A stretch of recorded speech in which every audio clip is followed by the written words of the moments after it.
Hello and welcome to the fifth episode of What It Takes, a UCD series that helps you to navigate your career at this uncertain time. This session focuses on what it takes to upskill for a career in tech, brought to you by UCD Alumni Relations and UCD Careers Network. Our expert speakers offer practical advice and takeaways to support you with your choices. I'm Jenny Blake, Associate Director in UCD Alumni Relations, and I'm delighted that you could join us today for this session. Before I introduce our alumna speaker today, I want to welcome Leonie Phipps from UCD Careers Network. Leonie will facilitate the Q&A session of this episode. Leonie is the Career and Skills Consultant in UCD College of Business, Access and Lifelong Learning, and the UCD Innovation Academy. Prior to joining UCD, Leonie worked in recruitment and also held HR roles in multinational technology companies, mostly working in the graduate and internship programs. So Leonie, we'll see you at the Q&A. Thanks so much for being here. And now I'd like to welcome and introduce our alumna guest speaker today, Aisha Dibek. Aisha studied politics and economics in UCD, followed on by a master's in economics. And after that, worked in Facebook for almost a decade. She spent most of her time in Facebook working on the global gaming sales team, consulting with some of the biggest gaming companies in the world. Recently, Aisha left Facebook to pursue working for herself, something that she's always dreamt of. She learned coding and now designs and codes her own apps and is building a consultancy business for gaming companies. So with all of that varied experience under her belt at a relatively young age, I think this presentation and hearing from Aisha is going to be really interesting for everybody who's here. I, for one, am really looking forward to hearing what she has to say. Welcome, Aisha. Over to you. Hi, everyone. Firstly, I have to say I'm really honored to be here speaking at another alumni event for UCD. I'm going to briefly talk about my career during this session, some of the insights and milestones that I have acquired within my career, and hope to share them with you in hopes that it'll be useful for the rest of you. Let me start with my presentation. So, my name is Aisha, as Jenny mentioned. I did my BA in politics and economics in UCD. And I did my master's in economics in UCD again, many years ago. Today, I'm here to talk about my career journey in tech and what I've learned. So firstly, I'd like to talk a little bit about my own career, some of the important turning points for me were, and share with you my opinions on what I think the future may bring and how we could prepare for it. Obviously, life unfolds uniquely for each and every one of us, so I will try and be relevant for as many of you as possible. I'll leave a longer time for Q&A at the end, so if there are any more specific questions, I may endeavor to answer as many of them as possible. So, I started my career in tech almost 10 years ago now. After finishing my master's in economics in UCD, I took a gap year. At the end of my gap year, I applied to many different jobs in many different areas like banking, consultancy companies, tech. But I secretly hoped I'd manage to get into tech because it felt like a fun, young, dynamic, and exciting industry to work in. When I started doing my interviews with Facebook in 2011, all of the interviews were conducted on Skype. As a result, my mom, literally until my first day at the new job, remained suspicious that someone may have been scamming me. I first started as an analyst in Facebook's risk and payments department and worked there for over 2 years. A lot of my work consisted in, ad fraud investigations, payment method analyses and optimizations, launching new payment methods in new countries and the likes. I know, it sounds a little bit boring, right? Well, the payment industry can be perceived as being a little bit boring, but it's literally one of the most advanced, sophisticated industries you could work in. So I've learned a lot during my years here. Risk and payments may not have been the job I was passionate about, but sometimes what you are not passionate can be a great stepping stone towards your passions. Then I moved on to the global gaming sales team. In this team, I worked with some of the biggest gaming companies in the world, working with multi-million-dollar budgets, designing their marketing strategies, advising them on their game launches and their game performances. I really loved working in the gaming team. I liked that it had more of an interpersonal dimension compared to my role as an analyst in the risk and payments teams. Something to keep in mind is that the road oftentimes is not a straight path. It's not linear. When I applied to the gaming team, a lot of my friends who were already in sales said I wouldn't get the job. It was the most advanced amongst all of the sales teams and incredibly coveted. And I had no sales background whatsoever.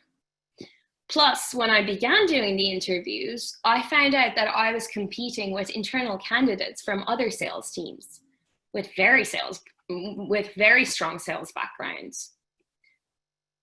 The reason that I managed to beat the other much more experienced applicants and get the job ended up being due to my analytical expertise that I'd gained through those years of experience in the risk and payments teams. During my interviews, the director had decided that it could be valuable for the team to have someone with a completely different background and that they could benefit from these skills in the team. I spent 7 years working for the gaming team and really loved it. I've learned so much from it and created a great network. But since I was a kid, I'd always wanted to be an entrepreneur. In 2018, I actually made my first attempt at it, where I worked with a developer co-founder and launched an app. It was kind of a fail. That was a huge disappointment for me. I'd worked through blood, sweat, and tears for months, having my quite demanding day job at Facebook and working on the app in the evenings. The thing is, it's not surprising at all. An entrepreneur's path is paved with disappointments. Soon after that, my co-founder and I decided to part ways. So I switched my evening app work with learning coding instead. I spent all of 2019 learning coding, design, and doing various other courses around content creation. February this year, I left Facebook. Now I'm doing marketing consulting, I'm volunteering, and I'm just about to launch my first app, which I coded, created the design and illustrations, as well as the content for. So through this 10 years journey of so far working within various areas in tech, here's my observation and experience on what success is made of. So to start with, determination and intent. So setting your mind to something, believing in yourself, as well as believing in whatever you're trying to do. It certainly helps if you're passionate about it, if you have a vision for it, because, well, along the way, it's not all going to be rosy and easygoing. You will fall many times and be challenged, but your determination will keep lifting you back up. Second is to actually start. People always have things they want to do and to develop themselves, but the biggest drop-off occurs with many people never actually starting. This could be motivated by a wide variety of reasons. So, for example, research shows that in order to apply for a job, women feel they need to meet 100% of the criteria, while men usually apply after meeting about 60%. Women tend to screen themselves out of the conversation and end up applying to 20% fewer jobs than men. So another element of what makes success is hard work and actually and truly putting the work in. Most sought after things, from getting a great job to running a sub 3-hour marathon to having a fit body, will generally require grueling hard work. You're not going to like it. You're not supposed to enjoy it. Like, for example, I've been running regularly for 10 years now, and not once have I said, wow, I am so excited to go for a run today. Things that require hard work will also not come serendipitously. And in the occasional time that it may, it's not going to last unless you can back it up with hard work. Luck or destiny or coincidence is another element of it. And you can call it whichever one you want. They're all different names for the same concept. But it is an important one. You might be super prepared for an interview and you just happen to have a bad day and lose it. Or you might have a fantastic product, but it's just too early into the market and people aren't ready for it. Being at the right place at the right time is very important. But if you keep putting yourself out there, keep applying for jobs, keep doing interviews, opportunity will meet you at one of your tries in one of your endeavors. So the reason why I am yet to mention anything about skills needed to enable success is because any skill can be acquired as long as you have determination, you start, you put in the hard work, and put yourself out there and keep trying.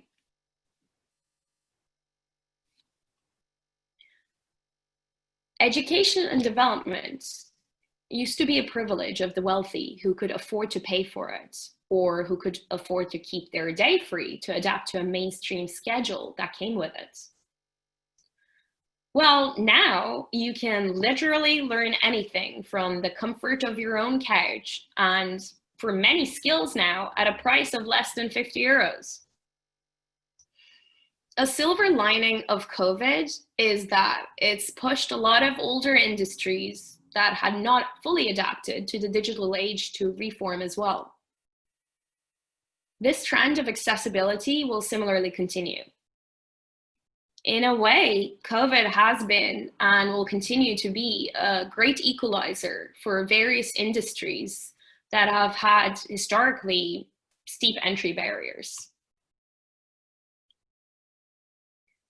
Size of the e-learning market is estimated to be $325 billion in 2026. That's up from $200 billion in 2019. So in 6 years, this market will increase in size a huge amount. What this means is that there will be continued investment into e-learning and online courses, with more courses for custom skills becoming available. A much higher respect and acceptance will develop amongst corporations for skills learned online. Where previously a self-taught experience gained online may not have gotten much credit, well, now lots of people will be doing that. The world will adapt. A university education will still remain very important though. So universities are professional institutions that design curriculums and plan a student's learning journey in depth. A university education is quite different than learning skills. A college education develops your mind's framework. It builds the scaffoldings of your mind and creates a formation that enables the correct intake and comprehension of any skills that may follow. But the good thing is that with online learning becoming more widespread, a lot of costs relating to the physical presence of lecturers, students, etc., the cost of university education will also fall and become more accessible. I'm an avid e-learner. As I've mentioned earlier, I learned coding, design, and illustration online. While the list of e-learning platforms are certainly not limited to the ones on this slide, each platform has so many courses that you can likely find anything you're looking for in any of these platforms. In my personal journey, I've found YouTube to be great for learning app development, as many software developers tend to have a great subscription-based or free YouTube channels. Udemy is one of the biggest names in this industry with over 100,000 courses. And most of them will also provide you a certificate at the end of it. I did a lot of my design and content creation related courses from here, as well as a lot of personal interest ones. Skillshare, which is newer than Udemy, is like a more casual version of it, at least currently. I've done some short, fun classes from here as well, primarily for personal interest. UCD's Professional Academy, on the other hand, provides education on specialized professional skills, such as in business marketing, management, and such. The good thing about it is that you could also do these at a more flexible schedule, which is important for students who may want to upskill themselves, but may have a day job. And then there are other platforms such as LinkedIn owns Lynda that you can join as an individual, but a lot of corporations also have a corporate membership too. If your company does have a membership, I strongly recommend you make use of it. Self-development is a lifelong journey. There are so many interesting things that you can learn online. Being a well-rounded person with interests and hobbies is very important for your soul, but also for your CV and interviews. Seeing a unique interest on a CV certainly makes a candidate stand out and be remembered. Okay, so let's bring learning and success back together now and talk a little bit about the how. Knowing yourself is the one I'd like to start with. And I don't suggest going after only the areas you're naturally good at. I've personally not done that. I used to be bad in maths in school, so I studied economics and then gone on to work in analytical, data-driven jobs. Because I know that I'm my most driven when I'm in challenging situations, when I'm a little bit intimidated. So know your drives, know what genuinely really interests you. If you're curious or passionate about a subject, you are much more likely to put in the effort to become good at it. Another one is having a positive attitude. Having a positive attitude about things is very important. And don't get me wrong, I'm very prone to a bad attitude. I can, if I want to, become very pessimistic and negative. When I was doing my interviews for the gaming team, there were many moments where I felt gloomy and hopeless. But the good thing is, your attitude is in your control. It doesn't matter what your natural defaults are. You can choose to reframe, refocus your mind to the right attitude. I mean, it certainly helps having a positive group of people around you as well. Your supportive friends can cheer you on to great peaks.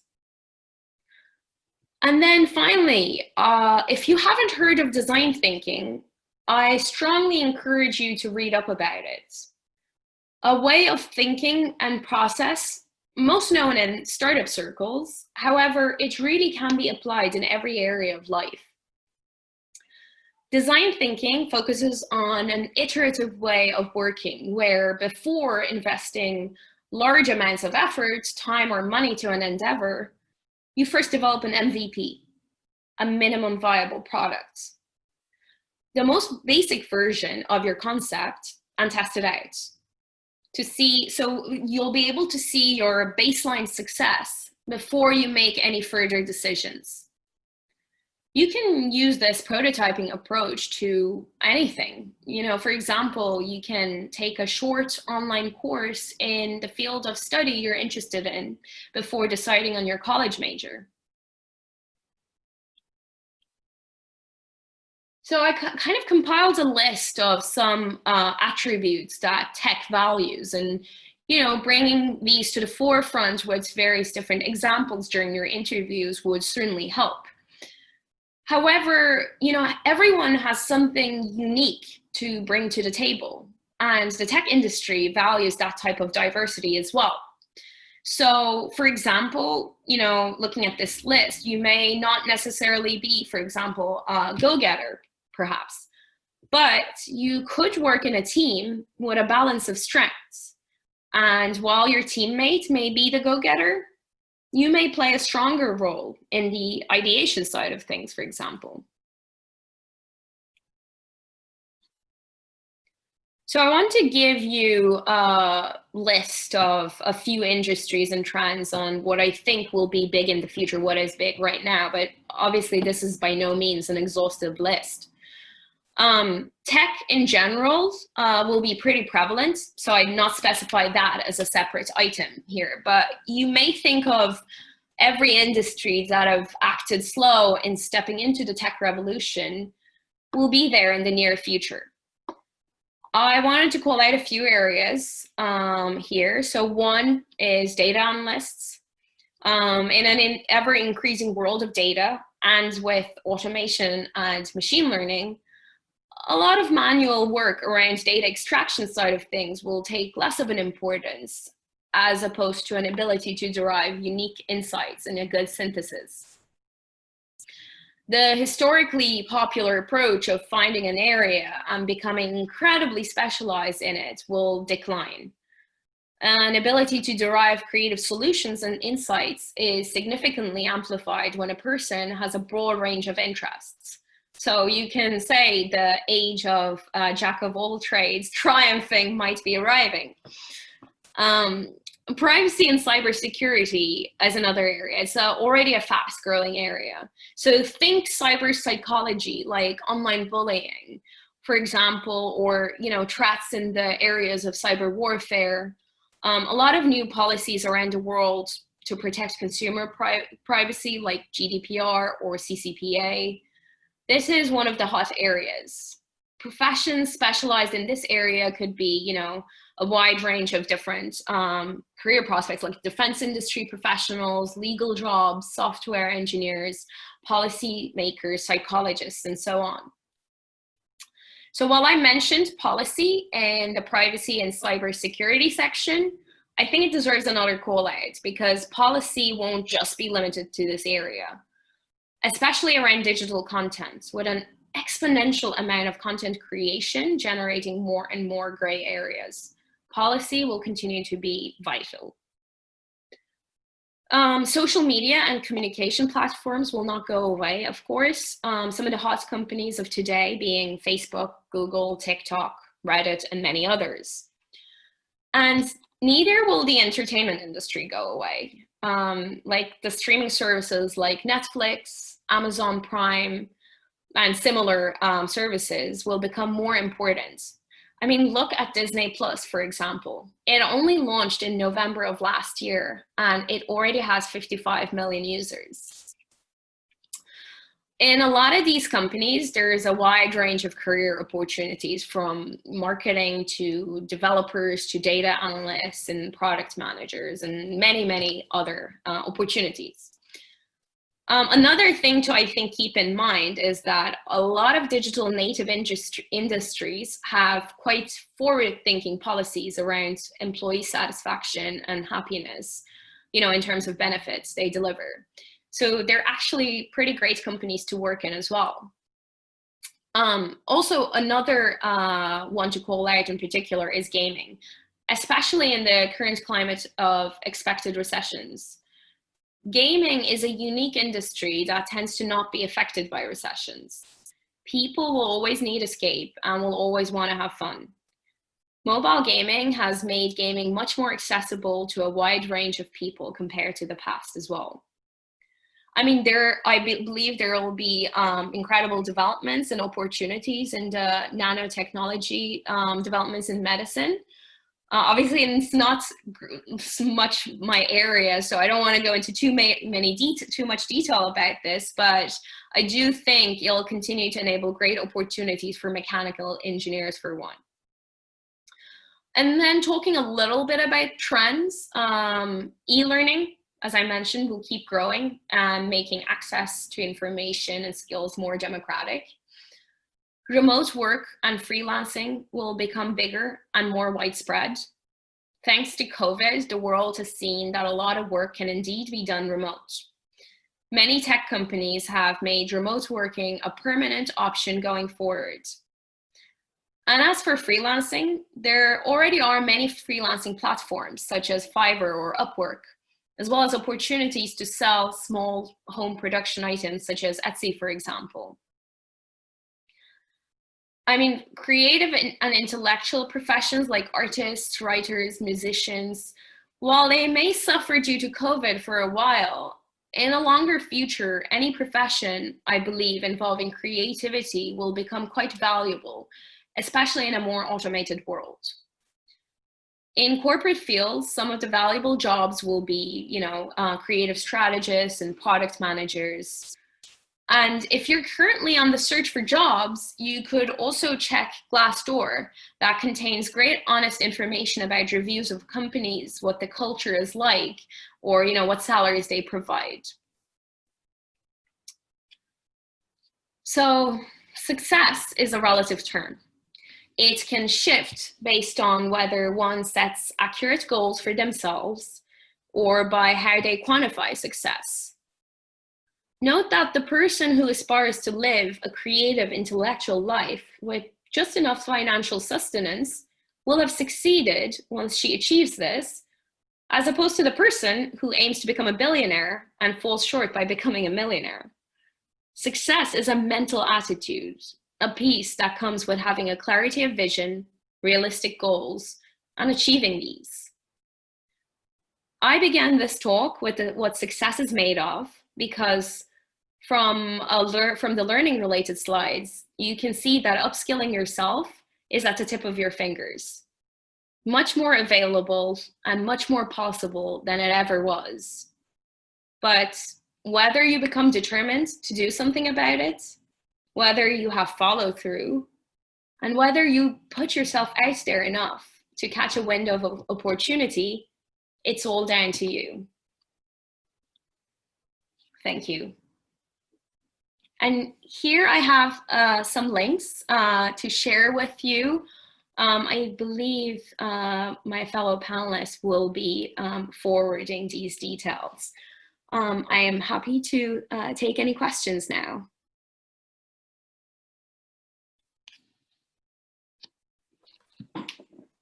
Okay, we have some questions coming in. That's great. The first question is, do you recommend any online routes to upskill for tech sales roles for an entry-level position?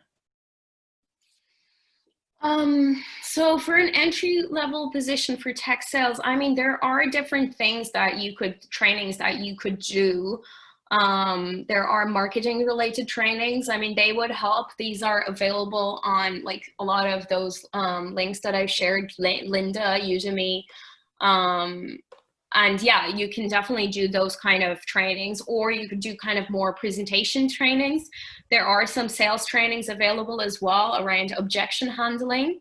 I mean, it's more about, like for sales, it's more about the interviews really. So being prepared for an interview, being able, you often get given a case scenario for tech sales roles where you're asked to navigate through the scenario in terms of either presenting to a client as if you're working on the company side, or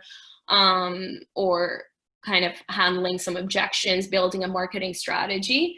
It's like, it often kind of comes down to critical thinking skills and, thinking through the scenario, being able to come up with solutions and understanding the different numbers given to you and think from a client's perspective. Perfect.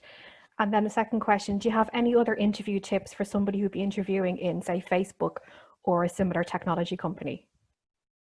I think so some of the stuff that I mentioned, like, a lot of those attributes in terms of giving examples for resilience or, being a go-getter and being able to prioritize, those kind of things, giving examples for those goes a long way.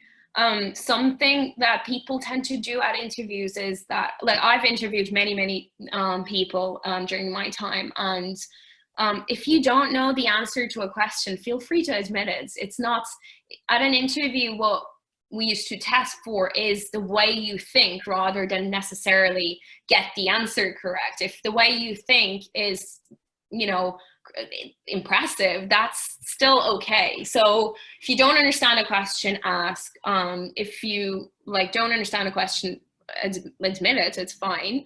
You can take your time. You don't need to rush through anything.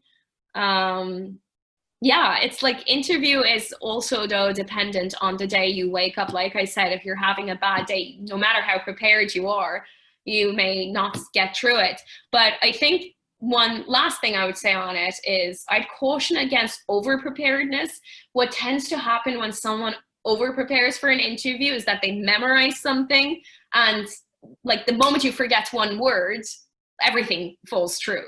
So knowing the concept but not memorizing things word by word will give you a better organic fluidity to your interview. Perfect. And the next one, so do you feel that HR managers and line managers in general take certificates from online learning platforms seriously when they're reviewing applications?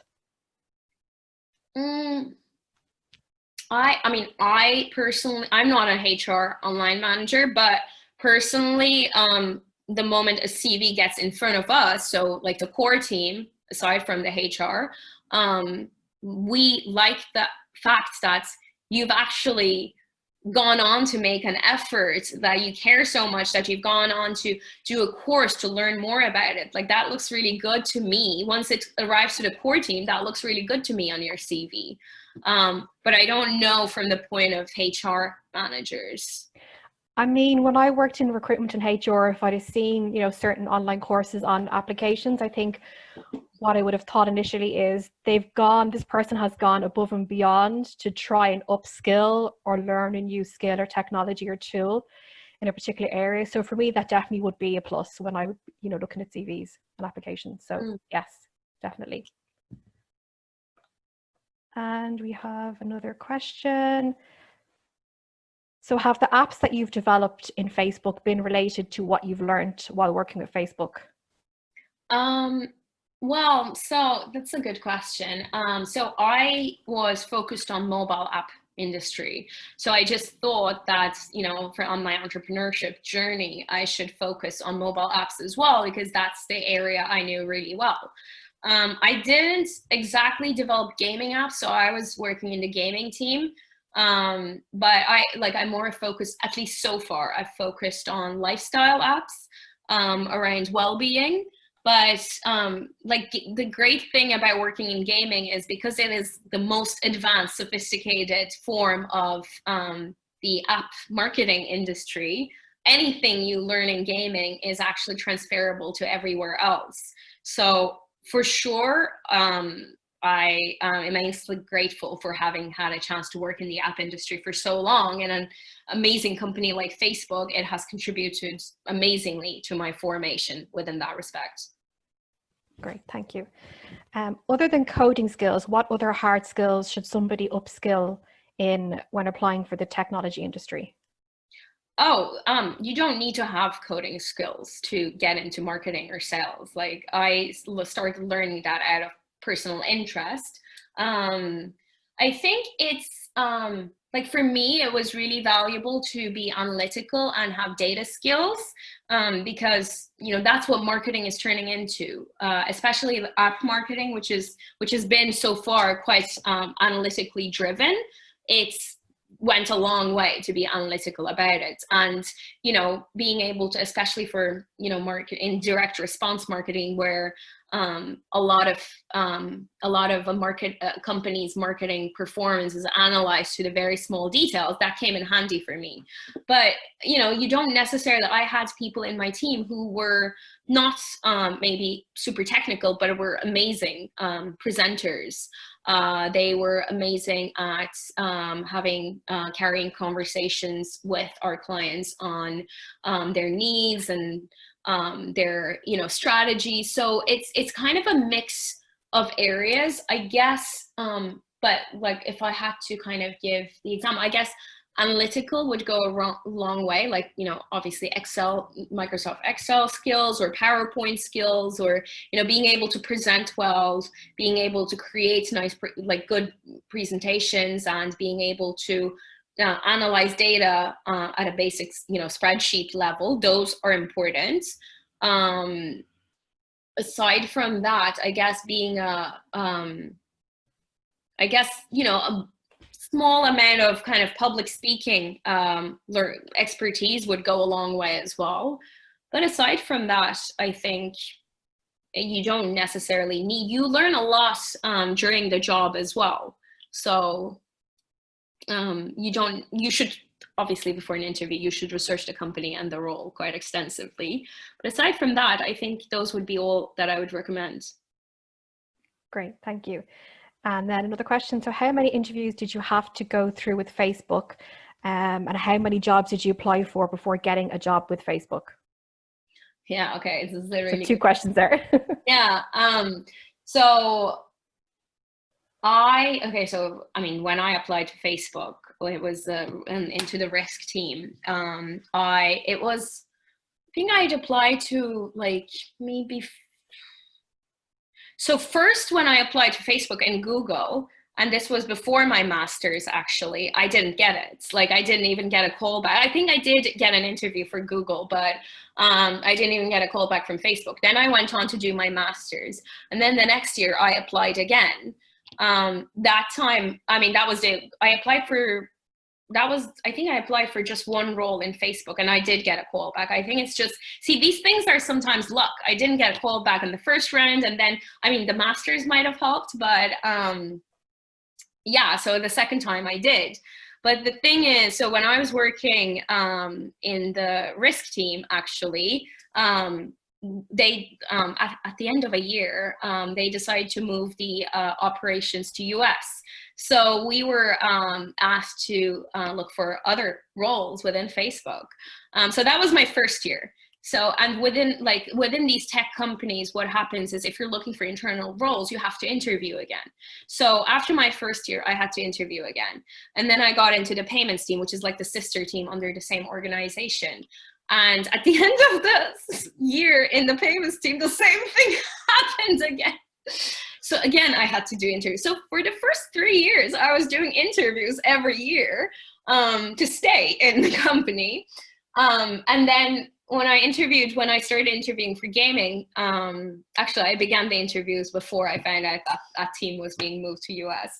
I got that, and I think for each interview, at least for gaming, I did about maybe 9 interviews or something. It was a lot of interviews. Sometimes, you, especially when you're an internal candidate, you skip recruitment, obviously, but, first you do a one-on-one interview with the hiring manager, and then you do a presentation with a big team, there were 10 people in the room. And then maybe you might meet the director or a couple of other managers, and then the director might want to meet you again to just be sure, so there are a lot of interviews. But that's why I'm saying don't memorize this, because be who you are. As long as you've researched the role in a company enough, as long as you can display a passion and come up with examples from your own life, you don't really need to memorize anything for interviews. So yeah. Perfect. And then what was it like working for Facebook? What were the benefits, and also what were the challenges or disadvantages of working for Facebook? I think I loved working at Facebook. I can't challenges. I think, the challenges were that it was a challenging environment in the sense that there are a lot of smart people. There's a lot of,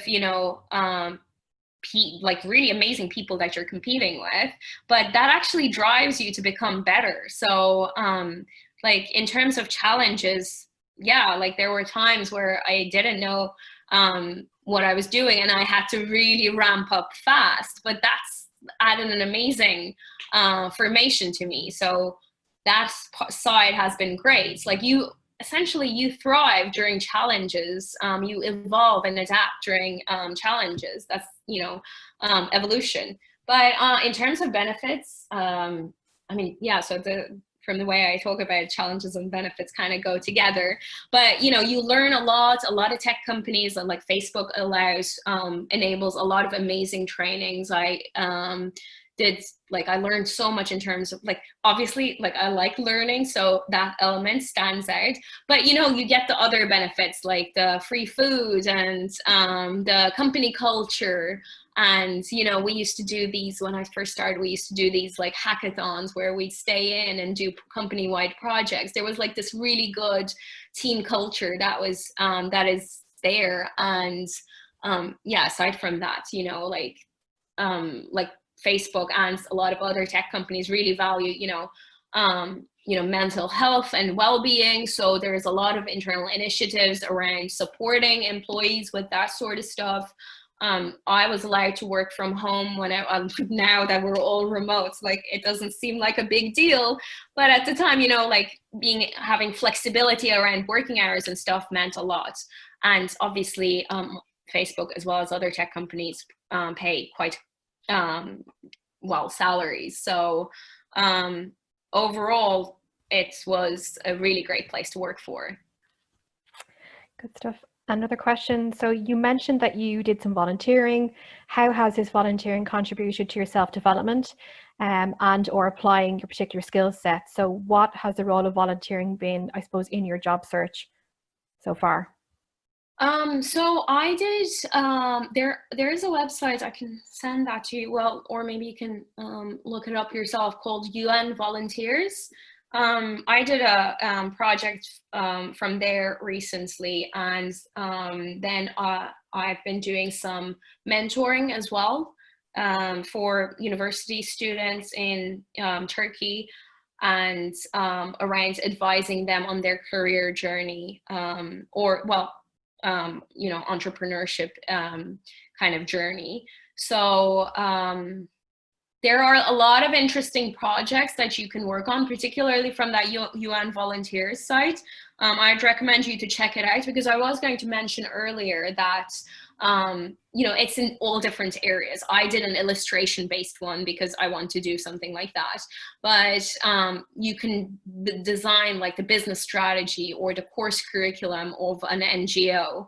And there's a variety of kind of different options. Like you can commit 6 hours a week or 2 hours a week. You can collaborate with a friend and that sort of stuff. And that could be really good, even if you took something like that. If it could be really good in developing, for example, towards your career. And like, for example, you may not have a lot of marketing experience, but you volunteer to take on the marketing strategy, marketing plan for an NGO. And through that, you have actually a goal-driven learning opportunity. So yeah, there are a lot of opportunities like you can pursue in terms of volunteering. But I mean, I wouldn't advise doing volunteering for your career. You should do it to help someone, obviously, but the side benefits might be something of you developing yourself alongside it.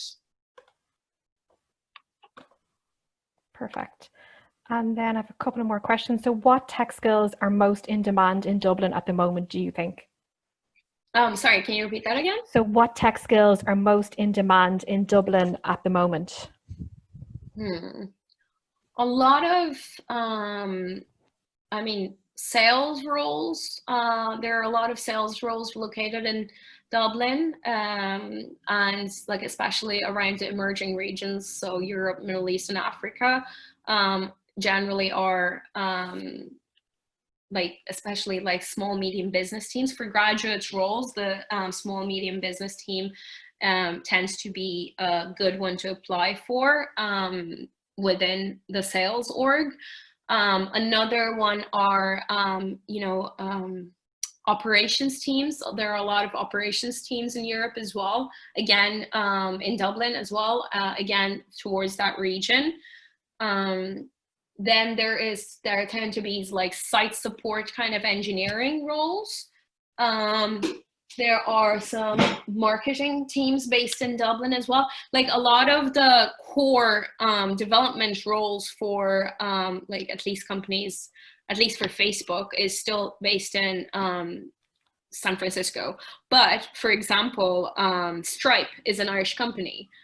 So there would be I wouldn't want to define tech and its roles as a specific type, but at least sales and operations would be quite popular roles in Dublin.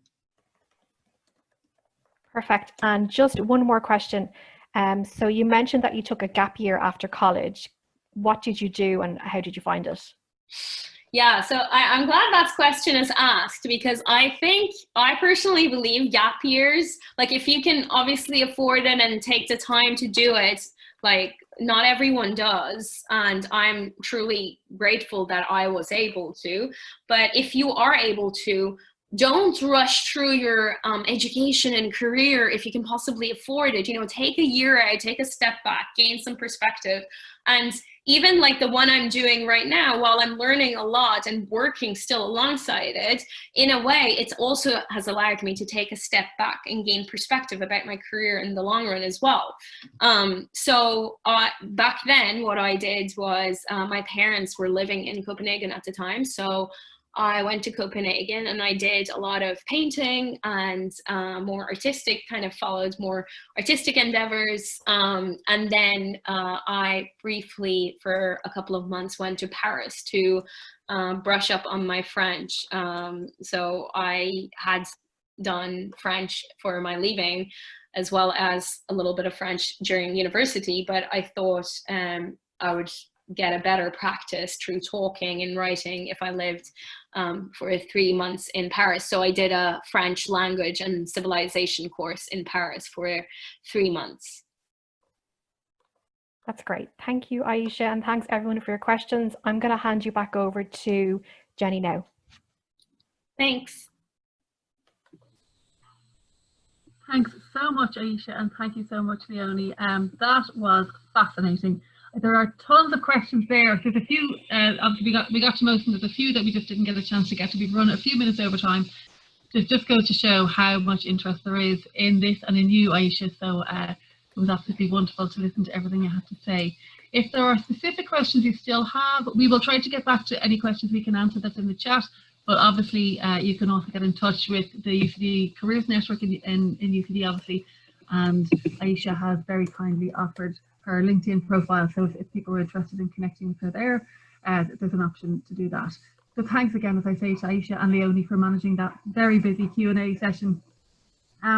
Just to give you all a sense of where you can get the resources, if you log into the UCD Alumni Network and go to the What It Takes resource hub on that network, you can log in. There's a recording of this session, there are the slides and other resources which will support this session, which have been offered by Aisha herself and also by Leonie. Some of those links are obviously also in the chat at the moment.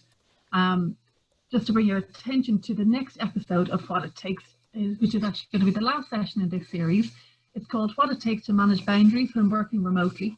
It's on Wednesday, August 5th at lunchtime, delivered by a fellow UCD alumna, Sinead Brady. So I think that's going to be a really interesting talk. That it's a challenge that many of us are facing at the moment. So we hope to see you there. We also invite you to the next UCD in Conversation webinar, which is taking place next Thursday, July 30th. And I think that should be appealing to a number of people who are here today. The title is Youth Mental Health and Wellbeing in a Crisis, set against the backdrop of COVID, and it's going to be a practical discussion. So I think that'll be really interesting for people to tune into. So that's next Thursday at 7 p.m. As I mentioned, if you check the chat here on the webinar, my colleague Charlotte is sharing the relevant links with you here. The other thing I would ask is if you please complete the survey when you log off this webinar. It gives us a real chance to shape the content and make sure we're delivering interesting and relevant content for you guys in the future. Just to say thank you so much again for attending. It's been wonderful to have you here. I hope you found the conversation and the presentation from Aisha useful and interesting. And please go and enjoy the rest of this day. Bye-bye.